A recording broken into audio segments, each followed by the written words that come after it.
বাংলাদেশিদের জন্য ই-ভিসা চালু করতে যাচ্ছে থাইল্যান্ড। সাধারণ পাসপোর্টে আগামী 2 জানুয়ারি থেকে এ সুবিধা চালু হবে। এখন থেকে সরকারি পাসপোর্টে আর থাই ভিসা লাগবে না। আগামী 19 ডিসেম্বর থেকে ভিসা ছাড়াই সরকারি পাসপোর্টে থাইল্যান্ড ভ্রমণ করা যাবে। সোমবার এক বিজ্ঞপ্তিতে এ তথ্য জানায় ঢাকার থাই দূতাবাস। এতে জানানো হয়, আবেদন পূরণ এবং প্রয়োজনীয় নথি আপলোড করে তাদের অফিসিয়াল ওয়েবসাইটের মাধ্যমে পাসপোর্ট জমা দেওয়া ছাড়াই ভিসার আবেদন করা যাবে। নতুন এ ব্যবস্থার মাধ্যমে আবেদনকারী ভিসা পেয়েছেন কিনা তা ইমেইলের মাধ্যমে জানতে পারবেন। ইমেইলে পাঠানো ভিসার অনুলিপি প্রিন্ট করে থাইল্যান্ড প্রবেশের সময় ইমিগ্রেশনে দেখাতে হবে।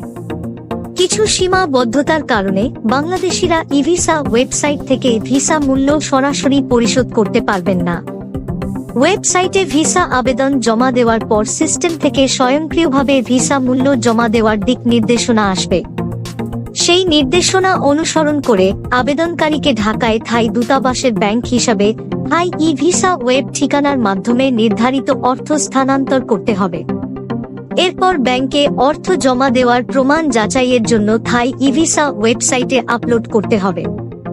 ব্যাংকে নগদ অর্থ জমা দেওয়ার মাধ্যমে ভিসা ফি নেওয়া হবে না। দূতাবাস জানায়, 10 কার্য দিবসের মধ্যে ই-ভিসা প্রক্রিয়াকরণ করা হবে। ই-ভিসা প্রক্রিয়ায় স্থানান্তরের জন্য দূতাবাস বিদ্যমান আবেদন কেন্দ্রে ভিসা আবেদন গ্রহণ আগামী 24 ডিসেম্বর থেকে বন্ধ করে দেবে। বিস্তারিত তথ্য ঢাকার থাই দূতাবাসের ফেসবুক পেজে দেওয়া হয়েছে।